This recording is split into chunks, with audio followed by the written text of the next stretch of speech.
What's up, everybody? Hope everybody's doing well under this quarantine. Um, if if you're at home, if you're sheltering in place, I hope you're surviving as best you can. Um, yeah, it's definitely been tough, especially working from home. If you've got ADHD, I get it. I mean, it is hard, especially when you've got kids running around the house. So if you're home quarantined, I hope everything's going well. If you're sick, I hope you're getting better. And if you're an essential worker, seriously, thank you so much for what you do. Whether you're at a supermarket, a gas station, doctor's office, or a hospital, you guys are keeping us going. So we appreciate it, and thank you. I'm gonna get straight to the point on this video. I'm gonna make about 2 or 3 videos right in a row because I wanted to make one big one, but I feel that each topic has its own importance. So getting straight to the point, I almost ended my participation in the trial for Centanafadine over this past week. And it was not because I wanted to. I felt almost like I had to. And, to give you the full story, and I'll kind of go into more of the story in another video, but for the last 3 months, I've kind of felt really unproductive, really down, really I hadn't been feeling well. As the months progressed, well, lo and behold, it actually really turned out to be, depression. My wife had been telling me for a while, and the truth of the matter is that I've had depression for a long time. In fact, I'm 39. I think I've probably had depression since I was a teenager. I've just never addressed it or never really recognized that I had it. So, during the months of August to December, when I started the Centanafadine trial in August, and then, started therapy in September, I started a new job in August, everything was going great. I mean, I felt top of the world. And when January hit, I started feeling unproductive and kind of sluggish. Well, I was thinking maybe it's just burnout. Maybe I've just done a lot. It was a big emotional period of time, new job, new drug, therapy. But then February came, and I still didn't feel well. In fact, I felt worse. I felt like unproductive and just without the desire to do stuff, without wanting to go out. I didn't really want to see people. I didn't really even want to talk to my family, not like kids and wife, but like, extended family, like my parents and my sister and stuff like that. Then March came and it was just totally bad, completely unproductive. Didn't want to get out of bed. Didn't want to do anything. I would have days where I was like extremely sluggish.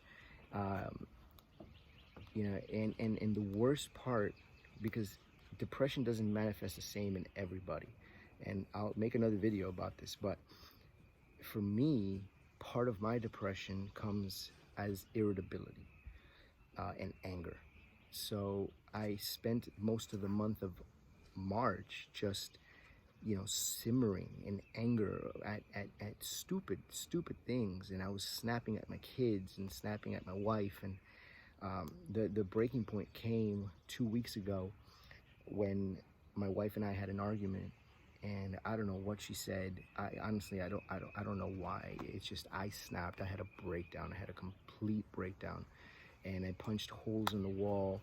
I threw stuff around. I broke the Brita pitcher. I threw cans against the wall.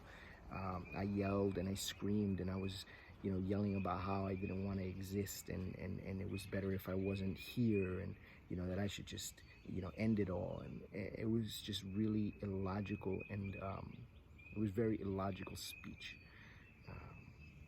I didn't threaten my life, or I didn't attempt to threaten my life, but it was part of my anger and irritability, I guess, coming out, that I was yelling about those things. And anyway, I left the house for about 4 or 5 hours, came back. The next morning, my wife and I agreed that I had to call the doctor, because I thought that what I had was secondary depression from ADHD, which still could be the case. But I've never treated the depression. I've never done anything about it. So that being the case, it's still there. So guys, one point that I really want to stress and make is Centanafadine, Adderall, Ritalin, whatever it is, Concentra that you take for your ADHD, it's not going to solve your depression if you have depression, if you feel you have depression. It's not going to help your insomnia. That was another part of my issue. I had insomnia and I hadn't been sleeping well. So long story short, go to the doctor. I told the doctor, I broke it all down for him. I told him, look, this is what's going on. This is exactly what I've done. I showed him my bruises. I don't know if you guys could see that still, but I mean, that's all from that day. I mean, it was bad. It was terrible. I'm ashamed to talk about it, but I have to for the sake of these videos, right? Because people experience these things and sometimes they don't know that it's actually depression. It's not anger. You're not actually angry. You're depressed. So I broke it down for him, told him, look, I think I need to come off the trial because this is what's going on. But he prescribed supplementary drugs. And I was under the impression that I couldn't take anything, that there was nothing else allowed except for the Centanafadine, but it's not the case. He gave me several options for the insomnia and several options for the depression. And we ended up taking Ambien for insomnia and then Ativan for anxiety and depression. I don't know if you've seen my other videos, but I swear to God, my eyes are way more open than they usually are, and that's probably because I've been sleeping with the Ambien. I've never slept better. I've never felt as rested as I do now. And then the Ativan is a rescue drug. So if I feel agitated, if I feel like I'm about to lose it or I'm losing control, I take an Ativan. It's tiny. It's like 1 milligram, I think, and within 15-20 minutes I feel better. So a couple points that I want to make out of this video. Number one, if you've got depression, ADHD drugs will not solve that. Okay, you gotta get that addressed. Two, supplemental drugs are allowed on this study. If the research assistants tell you otherwise, talk to the doctor, be specific with him, break it down for them and tell them exactly what you're feeling and how you're feeling. And if you're doing well enough on the study, they're not going to want you to come off. So they will give you other drugs. And then the other thing, I guess is kind of like a supplementary point. You guys, insomnia sucks. And I know some of us feel like, oh, I fall asleep late and I'm a night owl and blah, blah, blah. If you're suffering from insomnia, it could really, really trigger a lot of other things like depression and irritability and anger and sadness and lethargy, being lethargic, and like all this host of things that really messes you up and makes everything else worse. So if you've got insomnia, please don't solve it by, playing video games till 3 in the morning. Like, do something about it.